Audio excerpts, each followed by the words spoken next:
Welcome to Big TV.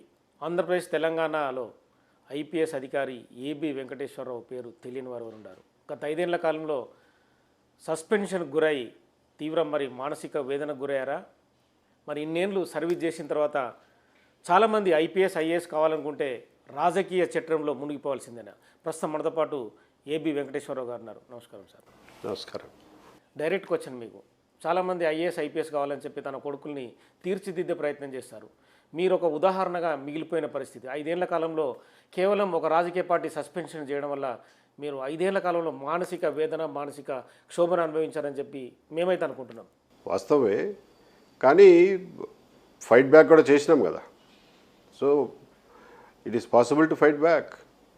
ఆ మాత్రం జీవితంలో ఛాలెంజ్లు తీసుకోలేకపోయిన వాళ్ళు అసలు ఐఏఎస్ ఐపీఎస్లకు ఎందుకు పనికి వస్తారు?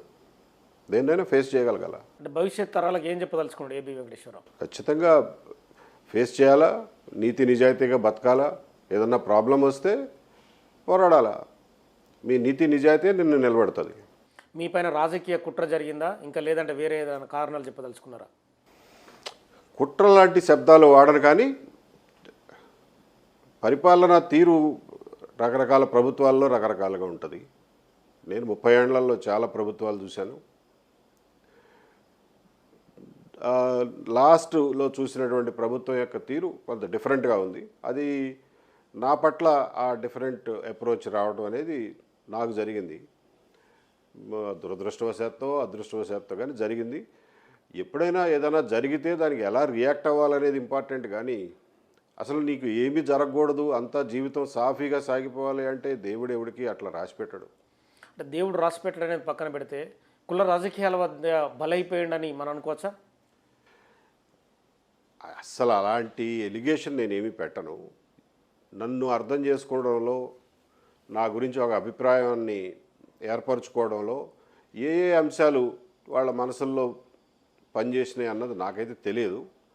సో ఓవరాల్గా ఏ అంశాలు పనిచేసినప్పటికీ కూడా నేను చేయాల్సిన రియాక్షను, నేను ఇవ్వాల్సినటువంటి రెస్పాన్స్ మాత్రం same. Vivekananda Reddy murder case తర్వాత ఎలక్షన్ కమిషన్ మిమ్మల్ని పంపించి వేసింది. ఆ మర్డర్ కేసులో మీరు వ్యవహరించిన తీరు సరిగ్గా లేదనా, లేదంటే వేరే రకమైన కారణాలు ఏమైనా ఉండొచ్చా? ఎలక్షన్ కమిషన్కి ఇచ్చినటువంటి ఫిర్యాదు అది పబ్లిక్ డొమైన్లో ఉంది కాబట్టి చెప్తున్నా. చెప్పాలి. అప్పట్లో ఎలక్షన్ కమిషన్కి ఇచ్చినటువంటి ఫిర్యాదు ఏమిటంటే, అప్పటి ప్రతిపక్ష పార్టీ ఇచ్చిన ఫిర్యాదు ఏమిటంటే, ఎక్కడో శ్రీకాకుళం జిల్లాలో ఏదో ఎవరో డబ్బులు తీసుకెళ్తుంటే చెక్ పోస్ట్ దగ్గర ఆపితే నేను ఎస్పీకి ఫోన్ చేసి ఇడిపించినానని చెప్పి ఫిర్యాదు పెట్టారు. ఆ ఫిర్యాదు మీద 24 గంటల్లో నన్ను ట్రాన్స్ఫర్ చేశారు. సరే, ఎలక్షన్ హడావిడిలో విచారణ చేయడానికి ఎవరికి పాసిబుల్ కాదు కాబట్టి ఎందుకు వచ్చిందిలే అని అనుమానంతో ట్రాన్స్ఫర్ చేశారు అని మనం సరిపెట్టుకోవచ్చు. ఎలక్షన్ కమిషన్ తప్పు పట్టలేము కదా, వాళ్ళ పని అలాంటిది. సరే, ఇదంతా అయిపోయిన తర్వాత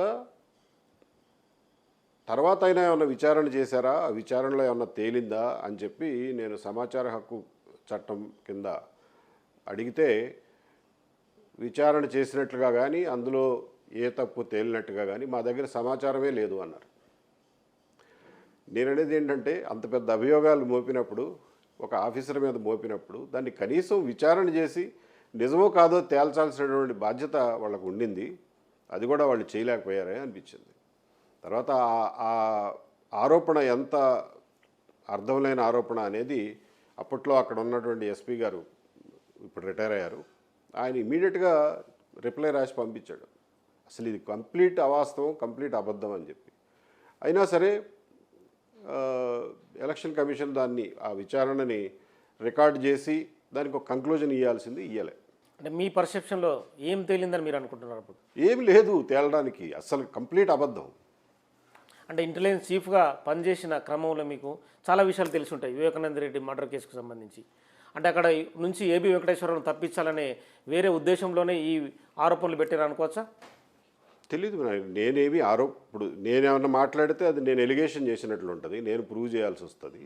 బట్ టైమింగు అవన్నీ కూడా మీరు చూస్తే అదే టైంలో జరిగినాయి ఇవన్నీ. అంటే చాలా విషయాలు వివేకానంద రెడ్డికి సంబంధించి కావచ్చు, చాలా విషయాలు మీరు గమనించే ఉంటారు యాజ్ ఏ ఇంటెలిజెన్స్ చీఫ్గా. సో ఫర్దర్గా ముందుకెళ్తే కనుక చాలా సమస్యలు వస్తాయనే భావన ఉందనుకుంటారా, లేదంటే మిమ్మల్ని ఇబ్బంది పెట్టాలి అన్న కోణం ఇక్కడ కనిపిస్తుందా? తెలియదండి వాళ్ళని ఏం మోటివేట్ చేశాయో, ఏ అంశాలు మోటివేట్ చేశాయో తెలియదు. కానీ మొత్తానికి చివరికి జరిగింది మాత్రం లేని ఆరోపణలు నా మీద వేయడం, ఆ ఆరోపణల్ని అభాండాలని నేను ఇప్పటివరకు ఎదుర్కోవాల్సి రావడం, దానివల్ల జరిగినటువంటి పాలనాపరమైన నిర్ణయాలు లైక్ సస్పెన్షను ఇవన్నీ చేయడంతో వాటన్నింటినీ ఒకదాన్నొకటి ఫైట్ చేసుకుంటూ క్లియర్ చేసుకుంటూ రావాల్సి వచ్చింది. ఇంట్లో కుటుంబ పరిస్థితి కూడా కొంచెం వేరుగా చూడొచ్చు. ఎందుకంటే వెంకటేశ్వరరావు గారు సీనియర్ ఆఫీసర్గా ఉమ్మడి ఆంధ్రప్రదేశ్లో చాలా పకడ్బందీగా పనిచేశారు. తదుపరి ఈ 5 ఏళ్ల కాలంలో మీ కుటుంబంలో పరిస్థితి ఎలా ఊహించవచ్చు? నిజానికి వాళ్ళందరూ ఇలా జరిగినప్పుడు ఇలా కూడా జరుగుతుందా అని చెప్పి షాక్ అయ్యిన మాట వాస్తవమే. కానీ తర్వాత మెల్లగా ఆలోచిస్తే ఎవ్వరూ కన్నీరు చుక్క బయటకు రావద్దు. మీకు ఇప్పుడు కూడా మీకు మాటలు రాని పరిస్థితి వస్తుంది. ఎందుకంటే గొంతులో బాధను దిగమింగుకొని మాట్లాడుతున్నారు. ఎవ్వరూ కన్నీటి చుక్క బయటికి రావద్దు. ఎందుకంటే కన్నీటి చుక్క బయటకు వస్తే నీకు అన్యాయం చేసిన వాడు గెలిచినట్లే. కాబట్టి ఫైట్ చేద్దాం తప్ప బాధపడొద్దు అనే నిర్ణయం తీసుకున్నాం కుటుంబ పరంగా. ఆ నిర్ణయానికే మా కుటుంబంలో ప్రతి ఒక్కరూ కట్టుబడి ఉన్నారు. ఎవ్వరూ కూడా ఒకరోజు కూడా బాధను వ్యక్తం చేయలా, లోపల ఉన్నా కానీ అలాగే పెట్టుకుని ఉన్నారు. అంటే భావాలు కూడా పంచుకుంటారా కనీసం ఇంట్లో? కరెక్ట్, భావాలు పంచుకుంటాము. ఫైట్ చేయండి, నెక్స్ట్ ఏంటి, ఎప్పుడు కోర్టు ఎప్పుడు, పేషీ ఎప్పుడు అని అడగడమే తప్ప ఎప్పుడు కూడా నన్ను వెనకలాగడానికి ఎవరు ప్రయత్నం చేయాల. సో కుటుంబం ఆ రకంగా చాలా స్ట్రాంగ్గా నాతో పాటు నిలబడింది. మీరు ఎక్కని మెట్లు లేవు, తిరగని కోర్టులు లేవు ఈ 5 ఏళ్ల కాలంలో. రైట్. సుప్రీంకోర్టుకి వెళ్ళి కూడా హార్ష్గా మాట్లాడిన పరిస్థితి. రైట్. ఏం చెప్పదలుచుకుంటాడు ఏబి వెంకటేశ్వరరావు? ఎవరికైనా అన్యాయం చేస్తే తలంచుకుని వెళ్ళిపోతారు అని అనుకోవద్దు. తిరగబడతారు. తిరగబడి ప్రశ్నించినప్పుడు నీ దగ్గర దానికి సరైనటువంటి సమాధానం ఉండాలి. ఆ సమాధానం లేనప్పుడు ఎవరికి అన్యాయం తలపెట్ట మాకు అని చెప్పి చెప్తున్నాను. మీ చివరి రోజు ఉద్యోగం కూడా బలవంతంగానే మీకు వచ్చినట్టు అనిపిస్తుంది. అంటే ప్రభుత్వం ఏదైతే 5 ఏళ్ల క్రితము మే 30 తారీఖు రోజు జీవో విడుదల చేసిందో మళ్ళీ అదే మే 30 వచ్చింది. తిరిగి 5 ఏళ్ల కాలం చూసుకుంటే ఒక్కరోజే ఉద్యోగం చేశారు. మీకు మెడల్స్ కూడా ఉన్నాయి. ఆ మెడల్స్ గురించి ఏం చెప్పదలుచుకున్నారు? ఆ రోజు ఉద్యోగం చేసిన సంతృప్తి ఎలా ఉంది మీకు? సుదీర్ఘ పోరాటం తర్వాత మీరన్నట్లు చాలా కోర్టుల మెట్లు ఎక్కి దిగిన తర్వాత చివరికి ఇంకా ఆ రోజున క్యాట్ ఆర్డర్ని ఇంప్లిమెంట్ చేయకపోతే కంటెంప్ట్ అయ్యే ప్రమాదం కూడా ఉండింది. సో దానివల్లనే ఏమో కానీ 30వ తారీఖు అర్ధరాత్రి సస్పెన్షన్ నుంచి రివోక్ చేసినట్టుగా జీవో ఇష్యూ చేశారు. 31వ తారీఖు ఉదయం 11 గంటలకి పోస్టింగ్ ఆర్డర్స్ ఇష్యూ చేశారు. సో మొత్తానికి చివరి రోజునైనా నేను యూనిఫామ్లో రిటైర్ అవ్వగలిగాననే సంతృప్తి అయితే దొరికింది. దానికోసం అంతవరకు పడినటువంటి కష్టాలన్నీ ఇట్ ఈస్ వర్త్ ఇట్ అనే అనిపించింది. ఎలక్షన్ కమిషన్ అండర్లో ఉన్న ప్రభుత్వం కూడా మీకు మళ్ళీ ఉద్యోగం ఇవ్వడంలో కూడా తాత్సారం చేయడం వెనుక ఆంతర్యం ఏమనుకోవచ్చు? అంటే ఒక ప్రశ్న ఏమనుకోవద్దు. ఇక్కడ నుంచి ఫోన్ లండన్కి వెళ్ళింది, లండన్ నుంచి పర్మిషన్ వచ్చిన తర్వాతనే మీకు ఆ ఒక్కరోజు ఉద్యోగం కూడా ఇచ్చారనేది ఆరోపణ. అది ఒక రకమైన గాసిప్ అనేది తెలుస్తుంది మాకు. తెలియదండి నాకు లోపల ఎవరెవరికి ఫోన్ చేశారో నాకేం తెలుస్తుంది. కానీ ఎలక్షన్ కమిషన్ ఏం వ్యూ తీసుకుందంటే ఇది అడ్మినిస్ట్రేటివ్ మ్యాటరు, సో గవర్నమెంట్ అడ్మినిస్ట్రేషన్గా ఒక డెసిషన్ తీసుకోవాలి అని వాళ్ళు అనుకున్నట్లా ఉన్నారు. అంటే రాంగ్ పర్సెప్షన్ పోతుంది. ఐఏఎస్లు ఐపీఎస్లలో కూడా సివిల్ సర్వీసెస్ అధికారులని ఈ రకంగా వేధిస్తే రేపు పొద్దున పరిస్థితి ఏంటనేది ఉత్పన్నమైన తర్వాతనే మీకు ఆ ఒక్కరోజు కూడా ఉద్యోగం ఇచ్చారనేది. రాంగ్ పర్సెప్షన్స్ ఇప్పటికే పోవాల్సిన వాటికంటే ఎక్కువ పోయినాయి. ఈ ఒక్క నిర్ణయం వల్ల రాంగ్ పర్సెప్షన్స్ ఏం మారతాయని నేను అనుకోను. That may not be the reason. Chief సెక్రటరీని కలిసిన తర్వాత అంటే మీ మధ్య జరిగిన సంభాషణ బయటికి చెప్పకపోవచ్చు కానీ అంత దాచుకోవాల్సింది కూడా ఏం లేదు. ఆయన కాగితం ఇచ్చాను, ఆయన చూస్తానన్నారు. That's all.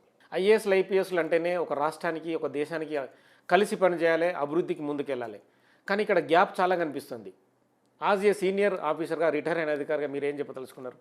ఒక ఇష్యూ జరిగినప్పుడు వ్యవస్థ కానీ ఐఏఎస్ ఐపీఎస్ అసోసియేషన్లు కానీ ఇంత అచేతనంగా ఉండకూడదు. ఇంత అచేతనంగా ఉంటే అది మంచిది కాదు వ్యవస్థకి. ఇంతకుముందు నేను కూడా ఐపీఎస్ అసోసియేషన్కి సెక్రటరీగా చేశాను ఒక టర్మ్ 2 సంవత్సరాల పాటు.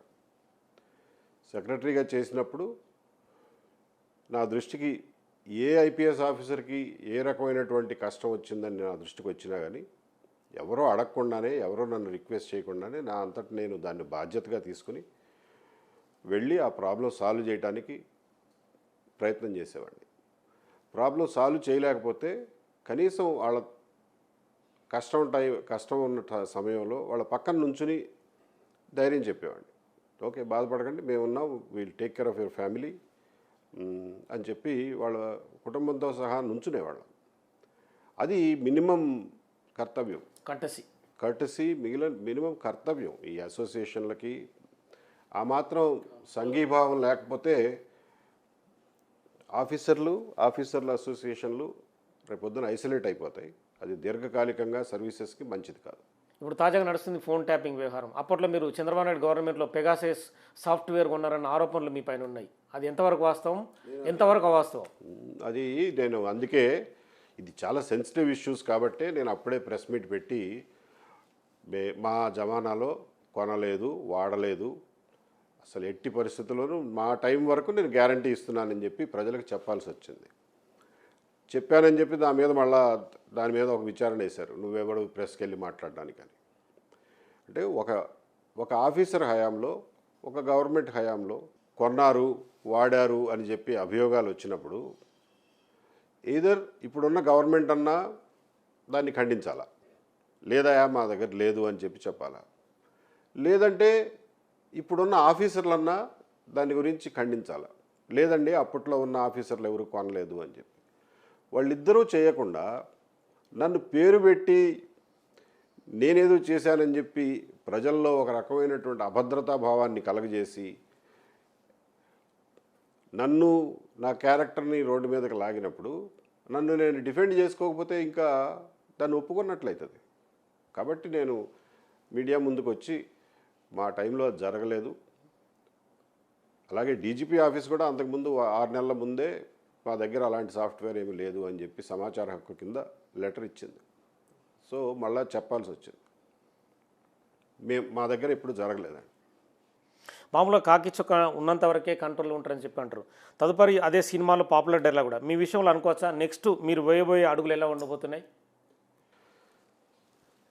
అధికారంలో ఉన్నప్పుడు చట్టరీత్యా కొన్ని అధికారాలు మీకు వస్తాయి.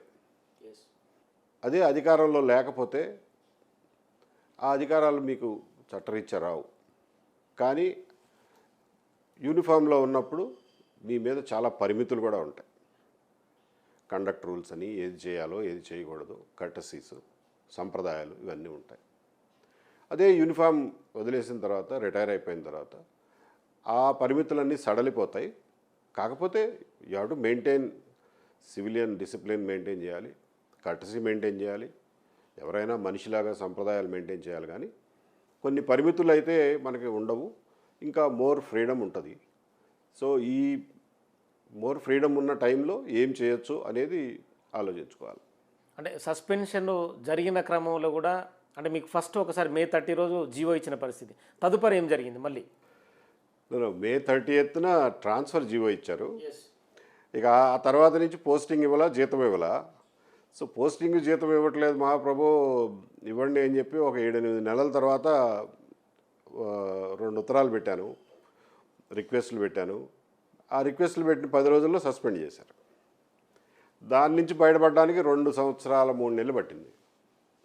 మళ్ళీ ఉద్యోగం ఇచ్చి 14 రోజుల్లో మళ్ళీ సస్పెన్షన్ చేశారు. 2 times అయింది.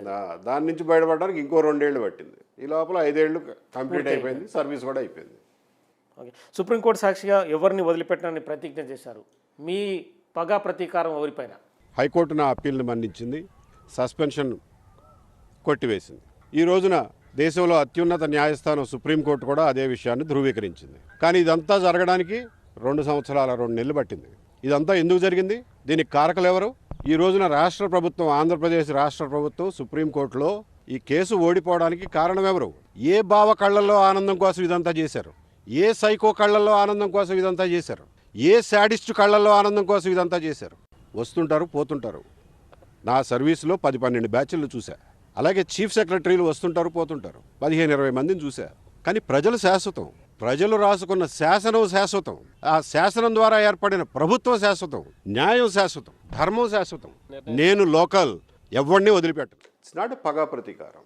See what I'm saying is, తప్పు చేసిన వాళ్ళు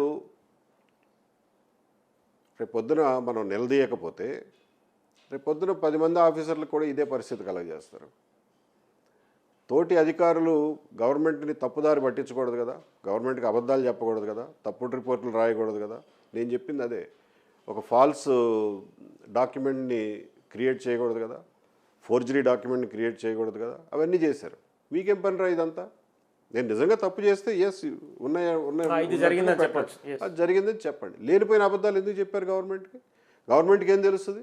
నువ్వు పంపిన రిపోర్టే వాళ్ళకి సమాచారం, దాన్ని బేస్ చేసుకుని యాక్ట్ చేస్తుంది గవర్నమెంట్. సో ఈ తప్పుడు రిపోర్ట్లు పంపిన వాళ్ళు, ఫోర్జరీలు చేసిన వాళ్ళు, తప్పుడు డాక్యుమెంట్లు క్రియేట్ చేసిన వాళ్ళు, వాళ్ళని ఖచ్చితంగా నేను ప్రశ్నిస్తా, వాళ్ళని చట్టం ముందు నిలబెడతా. దాన్ని పగా ప్రతీకారం అనుకుంటారో లేకపోతే అది నేను చేయాల్సినటువంటి బాధ్యత అనుకుంటారో మీ ఇష్టం. ఇటీవల మాచర్ల ఎన్నికకు సంబంధించి మీ బంధువు ఐజీ ఉన్నారు, అల్లర్లకు మీరే కారణం అని చెప్పి వైసీపీ కంప్లైంట్ ఇచ్చింది ఎలక్షన్ కమిషన్కి. అందరూ నా బంధువులే అయిపోతారండి. ఆయన ఎవరో పాపం త్రిపాఠి అని యూపీ నుంచి వచ్చిన ఆయన, యూపీయో బీహారో, అది కూడా నాకు కరెక్ట్గా తెలియదు. ఆయన నాకు బంధువు ఎట్లయితాడు? సో ఆరోపణలు ఎంత అసంబద్ధంగా ఉంటాయో అని చెప్పడానికి ఇది ఒక ఉదాహరణ. అంటే ఆ ఇష్యూకి మీకు ఎలాంటి సంబంధం లేదు? అస్సలు సంబంధమే లేదు. తదుపరి ప్రత్యక్ష రాజకీయాలకు ఏబీ వెంకటేశ్వరరావు వచ్చే అవకాశం ఉందా, లేదంటే కొత్త గవర్నమెంట్ ఫామ్ అయితే ఏమన్నా ప్రధాన సలహాదారుగా అవకాశం ఇస్తే వెళ్ళే అవకాశం ఉందా? నేను అసలు వేటి గురించి ఆలోచించట్లేదు. ఇప్పటి వరకు నా జీవితం ఒకలా గడిచింది. సర్వీస్లో ఉన్నప్పుడు సర్వీస్ చివరిలో 5 సంవత్సరాలు నన్ను నేను డిఫెండ్ చేసుకోవడానికే సరిపోయింది. నాకున్న జ్ఞానం, నాకున్న ఎక్స్పీరియన్సు, నాకున్న స్కిల్స్ ఉపయోగించి ప్రజలకు ఏదైనా ఉపయోగపడే పని ఏ రకంగా చేయగలను అనేది ఆలోచించుకుని దానికి ఉన్న సాధ్యాసాధ్యాలని బట్టి ముందుకు పోతాను తప్ప నాకు ఫలానాది కావాలి లేదా ఫలానా రకంగానే పోతాననే స్థిరమైనటువంటి ఆలోచనలు ఏమి లేవు. ఇంకో క్వశ్చన్ మీరేమనుకుంటే, 2019లో ఏబీ వెంకటేశ్వరరావు ఒక తప్పుడు రిపోర్ట్ ఇచ్చాడు, దానివల్లే చంద్రబాబు నాయుడు ఓడిపోయాడు అనేది ప్రధాన ఆరోపణ, టీడీపీ వాళ్ళు కూడా చేసిన పరిస్థితి ఉంటుందండి. యాక్చువల్గా ఎలక్షన్స్లో రిజల్ట్స్ అనూహ్యంగా వచ్చినప్పుడు ఎందుకు ఇలా జరిగింది అని కింద మీద పడడం సహజం. అప్పుడు ఎలా జరిగి ఉంటుంది అని చెప్పి ఎవరో ఒకళ్ళని బ్లేమ్ చేయడానికి ట్రై చేస్తారు. ఒకళ్ళు అసలు తప్పుడు రిపోర్ట్లు ఏబీ వెంకటేశ్వరరావు రిపోర్ట్లు ఇవ్వడు ఎలక్షన్ రిజల్ట్స్ గురించి. రెండోది నేను ఇచ్చిన తప్పుడు రిపోర్ట్ వల్ల అక్కడ ఏదో జరిగిపోయింది అనేది అవాస్తవం. ఎలక్షన్ ఓడిపోయిన హీట్లో ఏదేదో అనుకుంటారు, కానీ దాన్ని నేను ఎవరిని తప్పుపట్టను. ఎవరి అభిప్రాయాలు వాళ్ళవి. అంటే ఆ భావన కూడా చంద్రబాబు కలిగిందనేది మీకేమైనా ఇన్ఫర్మేషనా? లేదండి, అంత నేరోగా ఎవరు ఆలోచించరు. రాజకీయ నేతలు పర్టికులర్గా అధికారులు ఉన్న వారి చేతిలో పోలీసు వ్యవస్థ బందీ అయింది అనేది చాలా వరకు ఆరోపణ. రాజకీయ చేతుల్లో బందీలుగా సివిల్ సర్వీస్ అధికారులు వాళ్ళు చెప్పినట్టుగానే అడుగులకు మడుగులొత్తడం జరుగుతుందనేది ఇప్పుడున్న సమాజంలో చూడొచ్చా? అట్లా అని చెప్పలేమండి, బికాజ్ అంతకుముందు ఎప్పుడు జరగలేదుగా ఇలా. సో ఈ మధ్యకాలంలో కొన్ని వికృతమైనటువంటి పరిణామాలు చూస్తున్నాం. వాటిని సరి చేసుకోవాల్సిన అవసరం కూడా ఉంది. ఇప్పుడు పోలీస్ వ్యవస్థ అనేది ప్రజలందరూ డబ్బులు వేసుకుని మమ్మల్ని రక్షించండి అని చెప్పి ఒక చట్టం రాసుకుని ఈ చట్టం ప్రకారం మమ్మల్ని రక్షించండి అని చెప్పి ఏర్పరచుకున్న వ్యవస్థ. అది ప్రజలకు జవాబుదారీగా ఉండాలి, చట్టానికి జవాబుదారీగా ఉండాలి, కోర్టులకు జవాబుదారీగా ఉండాలి తప్ప ఏ ఒకరికో ఇద్దరికో లేకపోతే ఒక గవర్నమెంట్కో కేవలం జవాబుదారీగా ఉండకూడదు.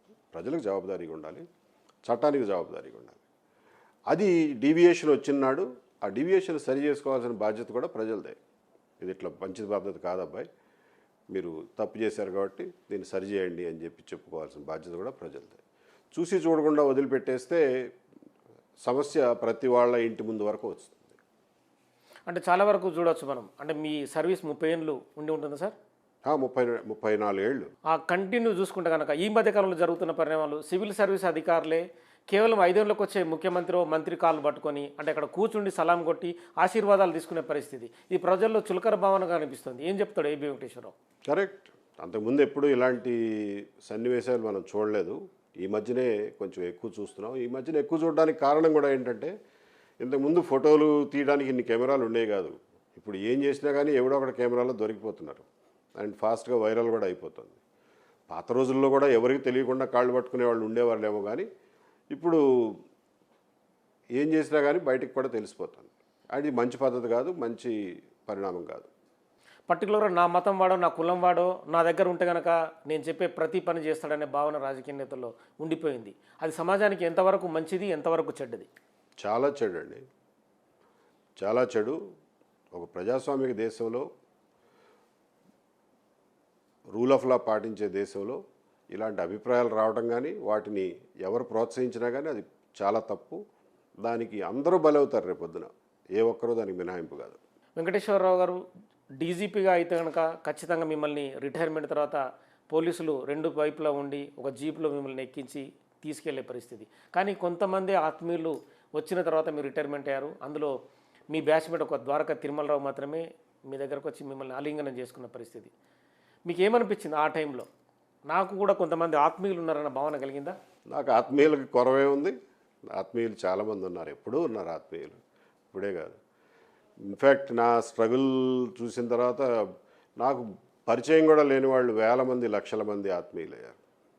సో నేను ఎక్కడికి పోయినా కానీ పలకరించడం ఎక్కువైంది. నాకు ఇన్ఫ్యాక్ట్ నా ప్రైవసీ పోయింది. ఇప్పుడు ఎక్కడికి పోయినా కానీ అందరూ గుర్తుపట్టి సానుభూతి వ్యక్తం చేస్తూ ఉంటారు. అంటే మీ జూనియర్లు కూడా డీజీపీలు అయిన పరిస్థితి మామూలుగా. తెలంగాణ రాష్ట్రం అంటే ఉమ్మడి రాష్ట్రం 2గా విడిపోయినప్పుడు మీకు ఈ సమస్య వచ్చినప్పుడు అరే నేను తెలంగాణ రాష్ట్రంలో ఎందుకు ఉండలేదన్న భావన ఎప్పుడన్నా మీకు కల్పించిందా? లేదండి, అట్లేమి లేదు. అలా అనుకుంటే అసలు ఎన్ని రకాలుగానే ఆలోచించుకోవచ్చు. అసలు ఈ సర్వీస్లోకి రాకుంటే మంచిదయ్యేదేమో, అసలు యూపీఎస్సీ రాయకుంటే మంచిదయ్యేదేమో అని. అది అసలు సమాధానమే కాదు. ఎక్కడున్నా ప్రాబ్లం రావచ్చు, తెలంగాణలో ఉన్న ప్రాబ్లం రావచ్చు. ప్రాబ్లం వచ్చినప్పుడు దాన్ని ఎలా ఫేస్ చేయాలనుకోవాలి తప్ప వెనక్కి తిరిగి అట్లా చేస్తుంటే బాగుండేది, ఇట్లా చేస్తుంటే బాగుండేది అనేది అసలు ఏ మనిషికి మంచిది కాదు. అంటే మామూలుగా మీరు ఇచ్చే సందేశం ఏంటి? ఇప్పుడు ఈ సివిల్ సర్వీస్ రాయాలనుకున్న వాళ్ళకి కూడా, సివిల్ సర్వీస్కి ప్రయత్నం చేసే వాళ్ళకు కూడా ఏబి వెంకటేశ్వరరావు ఒక సందేశం చెప్పాలి. ఎందుకంటే 5 ఏళ్ళు సస్పెన్షన్ గురైన తర్వాత వాళ్ళను రావాలని ప్రోత్సహిస్తారా, లేదు ఈ సర్వీసు అంత బాగలేదు రాజకీయాలకు బలైపోతున్నారని భావిస్తారని చెప్పొచ్చా? Civil services, especially IAS, IPS, even forest service, foreign service, ఇలాంటి సర్వీసెస్ అన్నీ ఎంతో బాధ్యత కలిగినటువంటి సర్వీసెస్, దేశానికి ఎంతో అవసరం ఉన్నటువంటి సర్వీసెస్. ఇందులో పనిచేసే వాళ్ళకి చాలా అధికారాలు వాళ్ళ చేతుల్లో ఉంటాయి.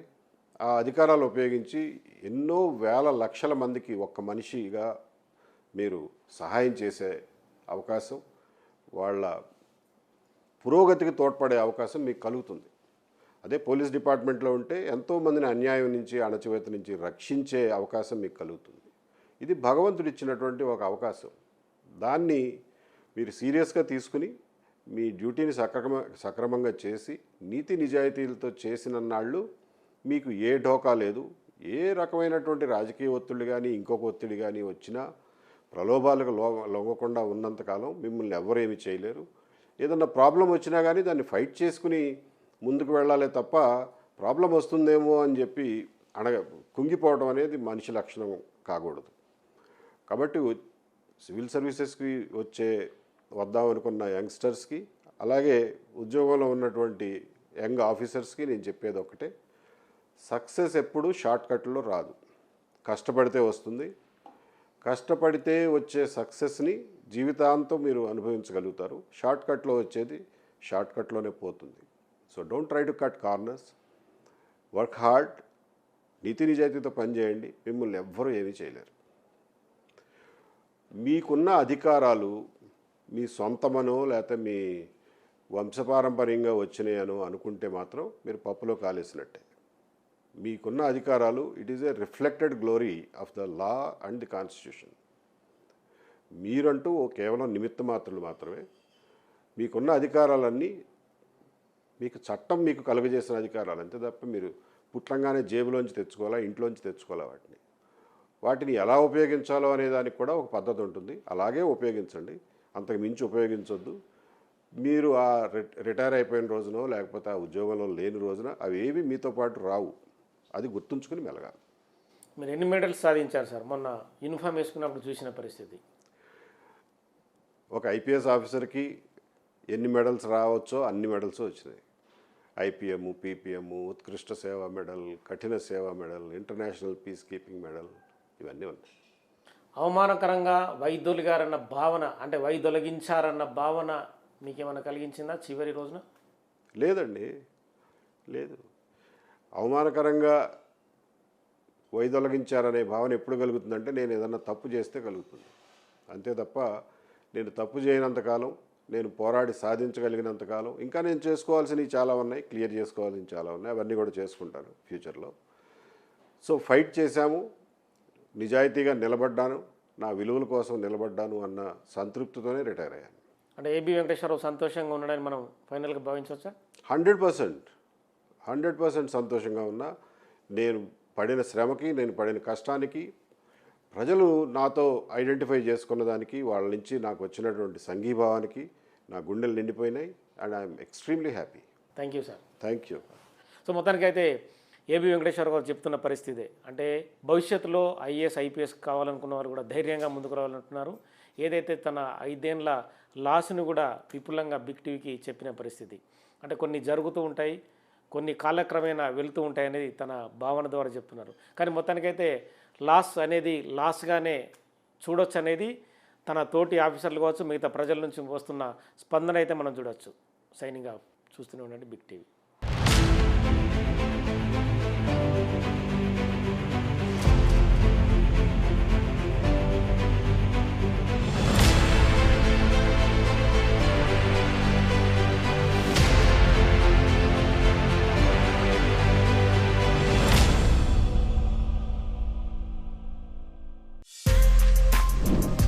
For more videos like this, subscribe Big TV channel.